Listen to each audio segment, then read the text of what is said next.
ما نروحش قبل ما نقول هنيئا للشام وللشام ولسوريا بهذيك البرعم في عمرها 7 سنين، هي الرابحة بتحدي القراءة العربي.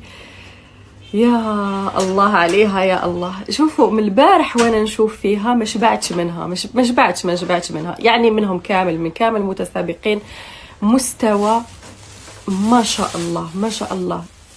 هنيئا الأم شام بالتربية اللي رباتها، باش تشوفوا باللي التربية ماشي ماكلة وشراب ولبسة، التربية أبعد من ذلك بكثير. يا شام ما نقدرش نعبر، ولا نتمنى برك، نتمنى من أعماق قلبي أنه نروحوا مع أولادنا بعيد ونربوهم مليح، نربوهم على القراءة، على الأدب، على الحاجات الشابة في الحياة، باش يكونوا بذرة طيبة، نتاج نشء لهذا الأمم إن شاء الله يا ربي.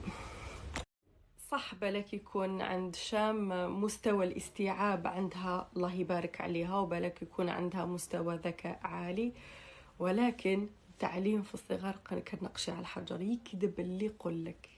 يتيمة، حرب، انقاذ، شظايا، كلش يماها ما حملتش، ما قعدتش تقول حياتي هكا وانا هكا، استثمرت اجمل واحسن وافضل استثمار في بنتها.